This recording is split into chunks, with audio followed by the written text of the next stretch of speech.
with your dad. And so I put the phone down and I went over to the bed and you could hear the numbers, dropping. You could see them falling. But anyway, don't call me back. You try you try to get some rest and take care of your two kids and stuff. Me, I'm gonna be okay. I'm just I'm just a big old teddy bear. Okay, and I'll talk to you later. Okay, bye.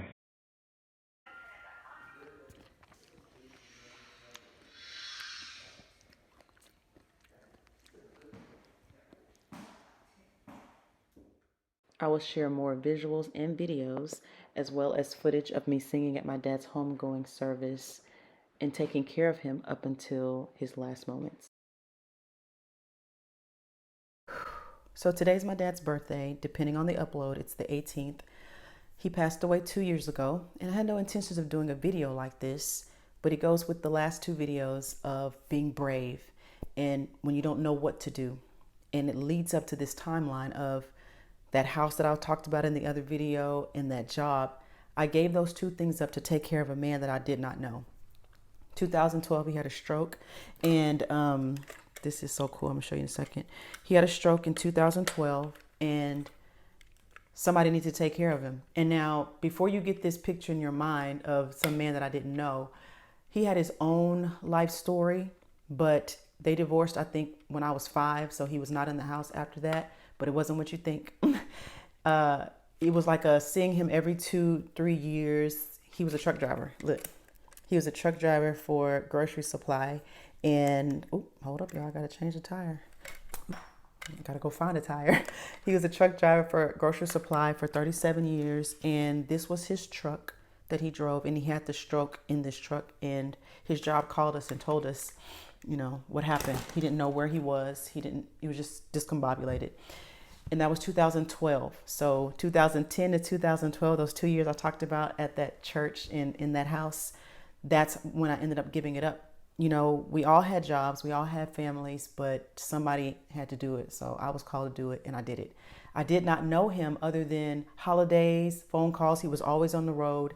But one thing he did was take care of his girls. I saw check stubs. And my mom had already showed me before when I was, a teenager, check stubs, never missed a child support payment. Never, ever. And also even helped my mom pay for that house and land that we have. So, we get the call. We get to the hospital, and he's going to need 24-hour care. I had my own place, so I gave up that church job, gave up that house, and me and my kids went to go live with my mom to take care of him. Good Lord, I thought this was going to be easy. It's been 2 years. Man, it was awkward because I didn't know him. I did not know him. Whenever we did see him, it was always good times. It was always happy times. He was a truck driver. They got divorced. And we saw each other when we could see each other. And every time it was always good vibes. It was always positive vibes. And whatever we needed, whenever we needed, he gave it. The sweetest, kindest. Oh, man, just so sweet. But we just didn't have a relationship. So we're at my mom's house. My kids and I are in one room. He's in my old room, my childhood room. And I'm taking care of this man. And when I say know him, like I didn't know his story. I didn't know his life. I didn't know what he went through. And, I learned those things over the 8 years of taking care of him. I went from not knowing him in 2012 to us being best friends in 2020 when he passed away. So here it is. I'm at my mom's house. I don't have a job. And I just started substituting at schools, right? For some extra income, but I didn't have to pay rent or anything like that because I'm living with my mom, but just to have money for myself, gas money, things like that, take care of my cheering. So the stroke caused him to not be able to see on one side, but that's not even it. When he went in for the stroke, that's when they found the cancer that had been there for years. And by that time it was pretty bad, but it was going to worsen over the years, right? So we get him at the house and it was bad, falling on the floor, falling out of the bed, can't get up, screaming in pain. And my mom can't really do anything. So I'm in there doing that. At that time, my son, we were all in the bed and I'm waking up to to stuff. And, it was just, my son on the floor, sleeping on the floor. It was, something you laugh at now, but it was something. So I ended up having to take him to his cancer appointments. He was either taking chemo or radiation. I don't remember. I had to drive him downtown every day, Monday through Friday, 30 days straight. And it was awkward. We would get in the car and I'm looking at him like, we just don't know each other. Other than I'm talking about 2 times or 3 times out of the year. And now we live together and we're riding in the car together and I'm taking you downtown. And I didn't know I didn't know what music to turn on. It was just awkward. I'm like, so I'm driving. And at this time I'm 32. So I'm driving in this lane and you know how you have to turn left? Just try to picture it. You have to turn left under the freeway to get on the freeway. And you try to get into this lane over here to beat this long line back here. You try to do that and turn so you can hop back over and get back on. I try to do that. And I used to do that all the time instead of being patient and waiting in this lane to get in and just stay there and just get on easily. I always want to take a shortcut, get up there and go around. And so he's like, don't do that. That was like his first reprimand to me. He was like, don't do that. That's not safe. And he knows what he's talking about because he's been a truck driver for 37 years, you know what I'm saying? And has awards after award of perfect driving, right? He's like, don't do that. That's dangerous. People just need to learn how to be patient. You need to learn how to be patient and just wait, because if you're doing all of that extra speeding and then trying to hop over, that's how people get into wrecks. And I kid you not, I'm like, you don't even know me. I don't know you, and you trying to tell me how to drive? To this day, I'm sitting in that lane and I'm patient now. I'm patiently waiting my turn to get onto the freeway. So it was awkward, but every time we went, he would put gas in my car. He's like, stop and get me something to eat and get yourself something to eat. And we started to build this relationship over time. At first, it wasn't personal. It was just business, and I don't know where I put it. And for the other 5 people in the world that balance a checkbook, for 8 years, he made me balance a checkbook. He was old school. He had a 6th grade education and he wanted to know where his money was and what was going on with it. This is his actual last checkbook. And I balanced it. I had to write in it everything that he spent, what came in, did you pay that insurance? Make sure you pay that. He didn't say insurance, it was insurance. Insurance, pay that and make sure you pay this and pay that life insurance and all those things like that. So I had to balance his checkbook. It was strictly business. It wasn't, oh, my dad's in my life, come meet my boyfriend. None of that. It was just business at first. And so time went on. He started to get to know my kids. They play basketball outside. Okay.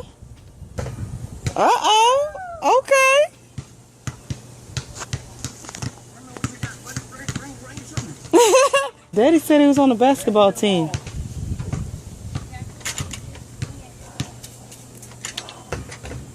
And when we lived with my mom in the country, he never wanted the grandkids to get wet, so he would always wait at the bus stop for them.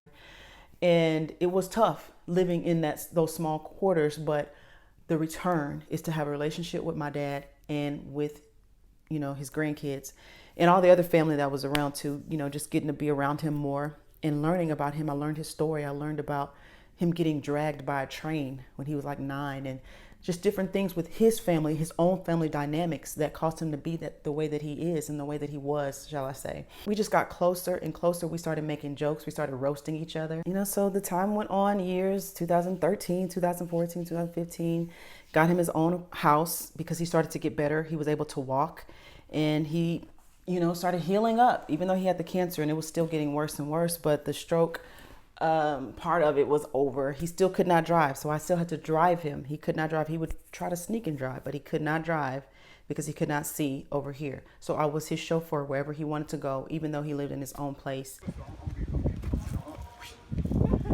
Oh no!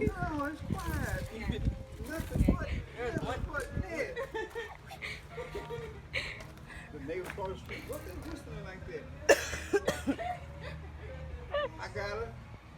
Daddy, go take your medicine. Get in the bed. And then when the brother come along, do that little spin on it. Oh, no. I'm done. Bye, Daddy. Old school whooping. And by that time I started saying, okay, let me start doing my stuff, what I got to do so that I can get my own house. And I ended up doing that too. I got my own place And he was always there. I'll show you some videos and some clips.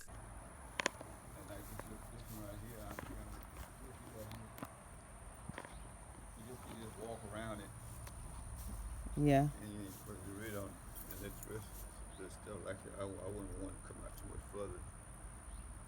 Yeah, because it's growing out there. It needs to be cut. Yeah. I got a ladder too. I can go up a little higher. Yeah, if you don't want the tree to go too much higher. You know. This one too? This one needs to be trimmed? There can be clipped some too. Here he is cutting the grass. He always wanted to stay active and keep his legs moving, working in the yard, which is what he loved to do. I put together my own home gym and he didn't believe that I could do it. And so he was testing out the screws, making sure everything was tight, helped us put our basketball goal in. I knew he was there because there would be food missing out of my refrigerator. He started making himself real comfortable. Oh, you really know me. Oh, we friends like that, right? I got him a key. I think I have a picture of that, him trying the key for the first time at the door. And I didn't like anybody, and I don't like anybody to this day just showing up at my house. Don't just show up at my house, but he did. He didn't care. We're not doing that today. Not today. Calm down. Help him read this or help him with his cell phone. We always had cell phone issues. I need a new phone. He did the flip phone situation. And he helped put up basketball goals, taught my daughter how to do yard work, taught me how to do yard work, taught my daughter how to, check her oil. And he just became like just such a blessing in our lives, just being there, and me getting to know him. And I know I healed the father wound in my life, if that's what you call it, if that exists. And I know how a man is supposed to treat me because he took care of me at 2012. I got a father at 2012. And when I tell you best friends, I have video and where definitely towards the end where I would just put my phone down and just record him talking to me, and he would say things and talk about the world and how you should treat people. And then some people come back in the food. Right. And then you got some of the members up there where they get food from certain food bank and meats and all that stuff. Mm-hmm. They're holding it back for themselves and all that kind of stuff. God, I see that. Mm-hmm. So you got a little mix of everything. Mm-hmm. Mm-hmm. But you have to pray on it. Yeah. Make the Lord work with it. Mm-hmm. And I have those audios of him. Oh God, it was just a beautiful relationship. I loved it. I loved taking care of him. And he would always say, I don't want to be a burden to you, Dorian. I don't want to be a burden to you. I don't want to be a burden, especially when towards the end, it started getting that last year, 2020, around February, that's when things really started to shift. So he went into the hospital in February, and then he never came out. He never came back out. He passed away June 26th, I believe. So February to June, it was something. Doctors' visits, hospitals here, in and out. He's at the house. We think it's going to be great. He's back in the hospital. And the whole time while he was in there, sometimes screaming in pain, he would be praying for the nurses, and he would call me 3 o'clock in the morning, 1 o'clock in the morning, screaming in pain. He's like, Dorian, this lady, she's here. She's pregnant and she's a nurse. She shouldn't be in here taking care of me. Can you call them and see if they can put somebody else on duty? I don't want to stress her out. She needs to be at home. And then he'd call and tell me about another girl who had a long ponytail who's not doing her job. He's like, she whipping around here with that long ponytail, and she haven't brought me my new sheets. So he still had a little, he was a little feisty, and he would flirt sometimes. How do I know? Because some nurses told me. He was extra happy today. And one time he was really depressed. It was in a nursing home. It was during COVID. And so I couldn't go in to see him. That's what made it really bad, is I couldn't go in. I had to stand outside the window, and I had to look inside and talk to him, and we play and make faces, and family, friends, everybody had to come to the window to see him. Before I play this video, I forgot about these window vlogs I had to do. You know what? This was right after my album, my other playlist, and my book Finish It, and my clothing line. As you can see, my hoodie and my beanie just dropped just a few months prior. And so I forgot that I was right in the middle of launching all of that. And so I stopped traveling. I stopped singing. I'm just not remembering that as I'm watching this. And so that was a lot going on right there. And I'm taking care of him. And so this is what you're going to see, is me promoting and still trying to carry on the Finish It brand while taking care of him. He's looking for me. Earlier today, I told you guys to do something fun. So today, I'm visiting a loved one through the window since I can't go in. We look forward to our window visits. So, man, it's crazy though, but it's fun. It's the small things, it's the little things.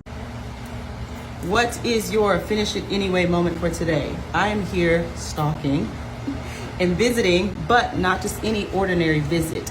We were supposed to leave this place and go to a doctor's appointment, but that doctor canceled and said that he's not going to see not live patients, but people in person, but he volunteered to FaceTime me, and then we could conduct business through the window. I could talk through the window, you tell me, and I will FaceTime the doctor. So that is a finish it anyway moment.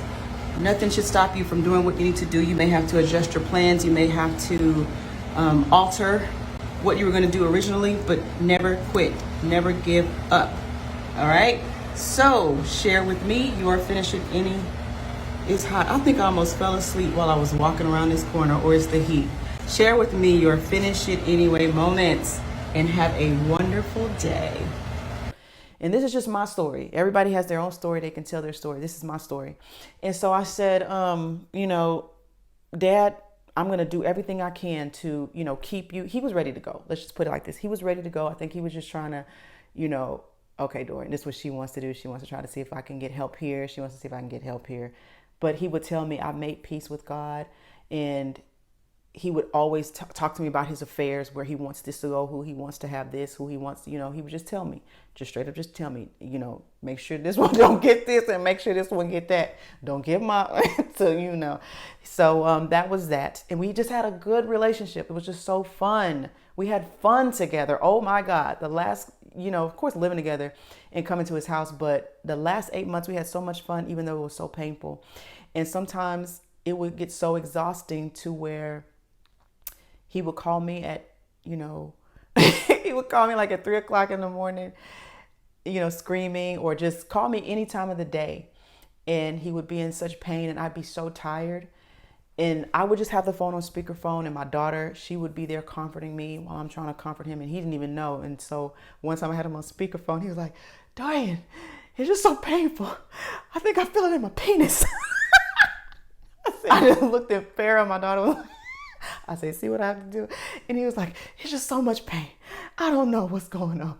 And, it wasn't funny at the time, but he was in a lot of pain to the point where he couldn't even feel past his waist when it got to the end. And one time he was in his room and they were folding the sheets and cleaning up everything. And he called me and he said, what's going on? Is it time? I'm ready to go though. I've been trying to reach your mom to talk to her, to hear her voice one last time. I reached out to your aunt and all these. And I'm like, what are you talking about? He's like, well, they're folding my sheets. It's time to go. I was like, Daddy, they're just cleaning your room because I got you into the facility closer to home so we could see you. You're downtown. And so he thought that he was going to go. That's how it went. I'm like, no, that's not really how that goes, Daddy. I just know it was a lot of ripping and running, and I would get my cousin was there a lot to help.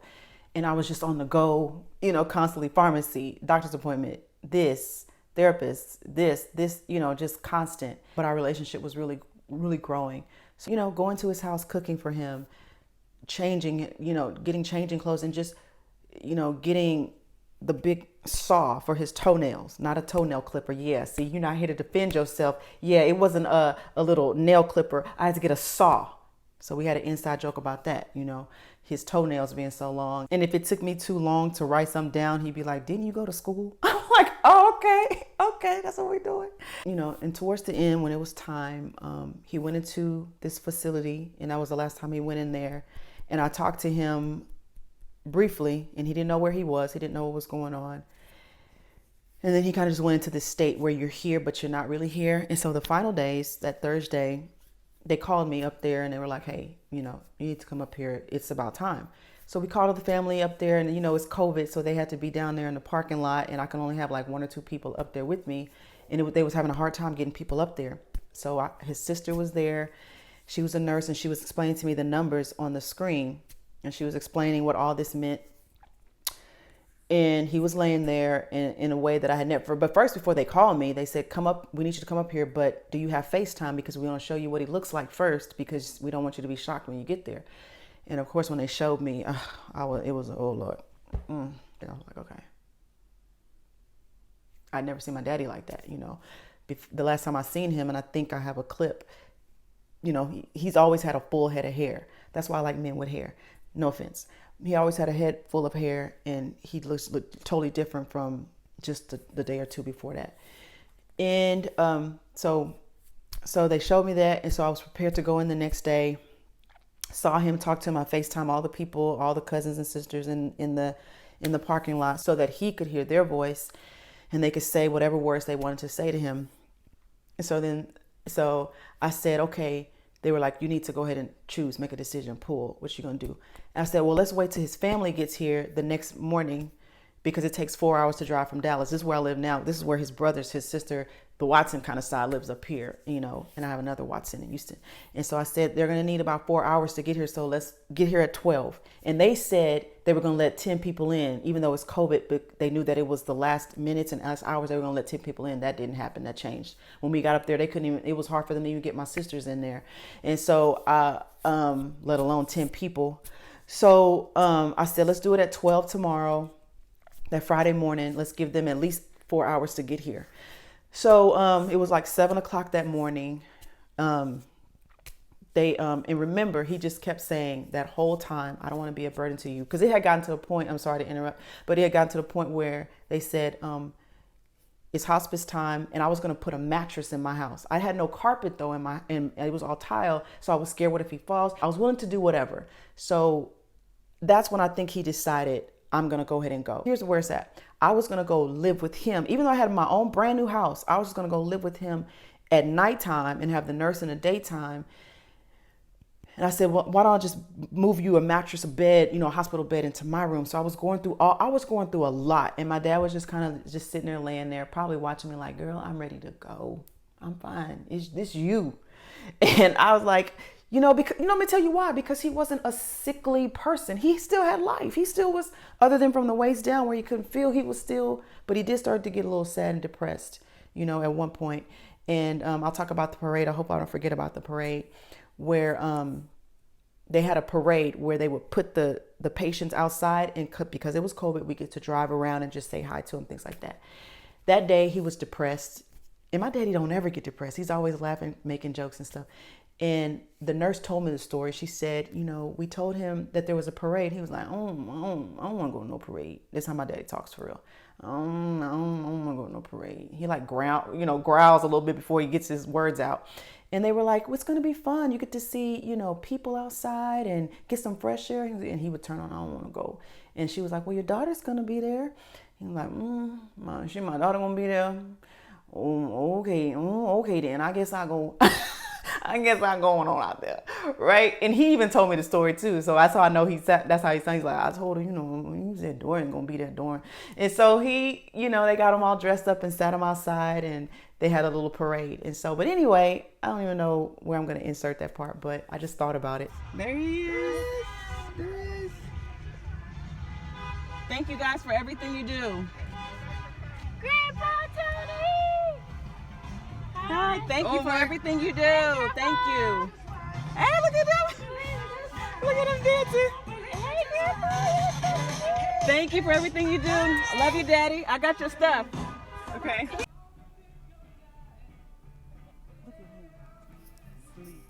Hey, We're Grandpa. back. We're back. Wait, let me miss you, Grandpa Tony. He is dancing. Look at him. We made a sign for you. Woo! Bye. See you later. I'm trying not to look at the camera so I don't see myself and start crying. I'm so sorry. I hope that's not distracting you, but I just don't want to see myself. That morning they were like, he's not going to make it to 12. You need to get up here. So that Thursday night before he passed, I was at home just chilling. And I never have any kind of intuition to go to my cousin's house. I was sitting at home and I just had this strong feeling, get up, you need to get up and go to your cousin's house. I felt it, I heard it. It was just, I'm like, why am I gonna drive all the way to Missouri City? And I'm right here by the hospital. That just didn't make any sense. I'm like, I'm right here by the hospital. You know, I want to be home, close. And I called her, I said, I'm coming over there. And then when I went over there, I think it was like 30 minutes later, that's when she called me. And she's like, he's not doing well. You really need to get up here. And that's when they did the FaceTime thing, right? Later, and he's not responding at all. Right. With his pupils, or even when I'm, doing painful stimuli, he's not responding. So he is taking a toll, and it's going not towards a good direction. Okay, and I didn't want to be where I'm calling you 3 o'clock or 4 o'clock when something bad happens, So I'd rather call you earlier and let you look at him and see what decision you want to make in terms of resuscitation wise. Any other decisions you want to make, we respect that. Okay. You said with 5 organs? With 5 organs again? So I get up there, and because they couldn't let one of my sisters in that night before, I was like, let's try the other sister. And they had so much trouble getting them up there. And so I was in the, so wait. So they call me 7:30. I call everybody, tell everybody we have group chat. Everybody getting, goes up there. And I'm in the room, and I finally get up there. I'm in the room, and the machine's going. He's there, and I have my aunt on FaceTime. And I'm like, hey, they say that he's leaving. And I showed her the screen, since, like I said, she's a nurse, and she's like, yeah, Dorian, he's leaving. He's passing right now. And so I put the phone down. I'm like, well, he needs to wait.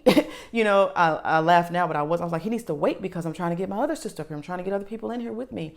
And she's like, he's not going to wait. You need to put the phone down, and you need to spend these last few minutes with your dad.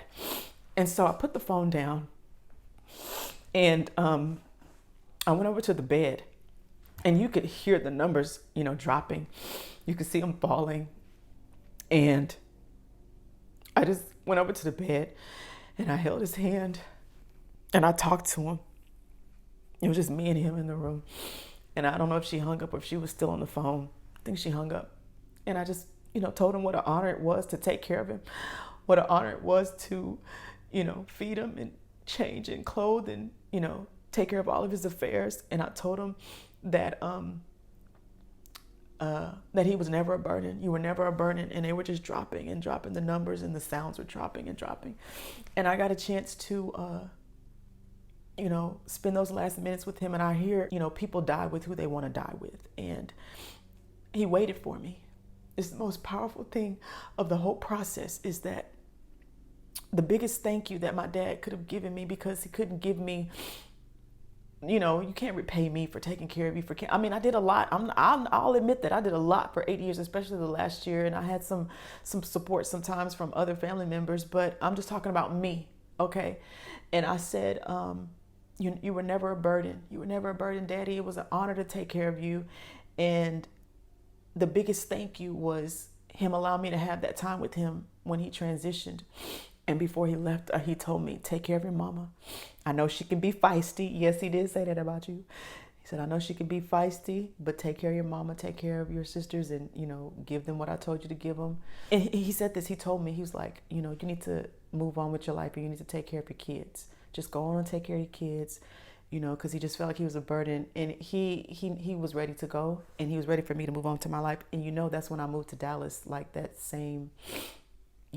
a few months later, I moved to Dallas. Even after he passed, he was still sending me messages, and I'll tell you about those or show you some clips and videos of him still speaking to me and giving me comfort, beyond this life. I got in the bed with him, and I held his hand, and I just laid next to him.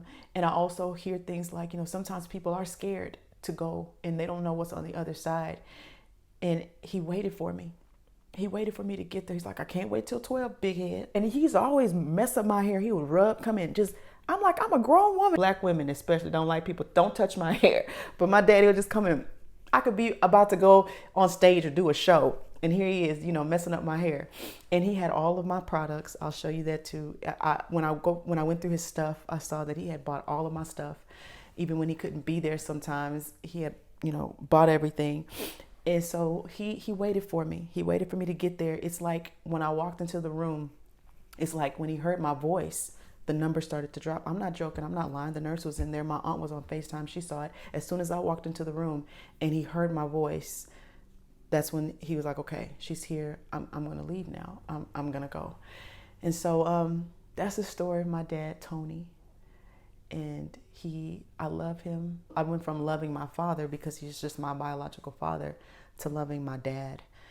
And he took care of us. He took care of his girls. He took care of his grandkids, always. always took care of my mom, even though they were divorced. He took care of the land. He was a great man, and I honor him today. There was one time his cell phone, this was after he had passed, I had cut that phone off, took the battery out. I mean, I'm telling you, there was no reason why this phone needed to do what it did. But I think it was a week or so after I cut the phone off, his cell phone, consumer cellular for the elderly, I cut it off and I just opened it because I just missed him and I wanted to see something. And there was this white light. There was no reason for this light to be on. It was just a white light. And I was talking to him. I was like, Daddy, you know, just talking to him. And it started to just fade, and then it went to black, and then it never came back on again after that. But I'm telling you, I had disconnected it. There was no reason for there to be any kind of life or energy in it. And it was just like another, you know, hey, baby girl, you know. And then there's this truck scene, this truck video. This just had me bawling. He drove this truck for 37 years. And this was after he died. It was, you know, over. And the funeral was over. And I was driving home. You know, because sometimes it's hard when a family member dies and there's just dynamics, things that happen in the family, right? And I was driving to his house to do final cleaning. And this is, you know, like I said, this truck. Look at the video I'm going to show you, whether here or later. And I'm sitting there in the car, driving to his house in Rosenberg, right? And there's this strip of street in the back. That's his back way. There were no other cars. And I was bawling. I was like, Daddy, I tried to do the right thing. I tried to do what you told me to do. I was just listening to him the whole time. I didn't care what anybody was wanting, needing, asking for. I was listening to him because I was in the room with him every day. I was on the phone with him every day. Sometimes he would just call me 3 times a day just to say, hey, Dorian, I'm just calling to tell you I ate crackers today. He didn't have anybody really to talk to sometimes. And so he would call me at 8 o'clock. I ate my crackers. That's all I want to tell you.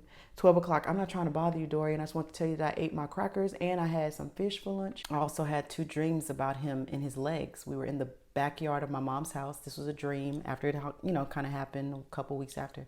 And he was standing in the backyard, wiggling his legs. He was like, look. He was like, look at my legs. He was like, what you do with my truck and my van? I said, Daddy, I gave it to who you told me to give it to. He's like, well, I want to drive them. I said, you can't. He's like, yes, I can. Look at my legs. And it was like he was trying to tell me that he's healed, that though he left here, he couldn't feel his legs. There was nothing there. He could feel him and that he was healed and he was whole. He was complete. Then I had another dream where he was mowing the yard and cutting the yard, which was what he loved to do. That's why I love to cut the yard. And I'm going to mute the video because I was bawling. I was a mess because I knew that it was him giving me a sign, a message that it's okay. At the last minute, I decided to sing for his service. I said, you know what? I sing on stage for everybody else. I have to do this for my dad, even though I hadn't sung in a year. And what time did I have to practice? So I had to do this for him. Gives me grace. I'll ride this race until I see my Savior face to face. Oh, I'm going up beyond that. Oh, I'm going up beyond that. I'm going up beyond that to be with my Lord. Oh, I'll see you up beyond that. Oh, I'll see you up beyond that. Yes, I will. I'm going up beyond that to be with my Lord. If anybody asks you where I'm going, soon. If anybody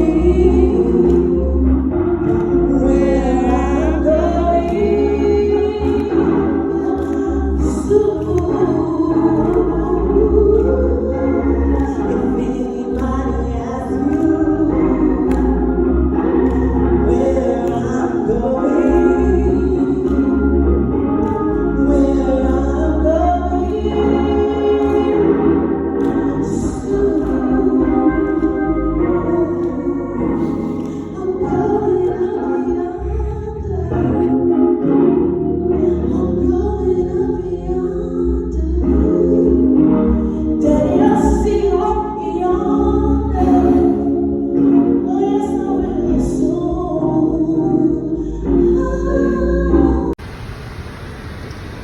All right, Daddy, we're about to go lay you to rest.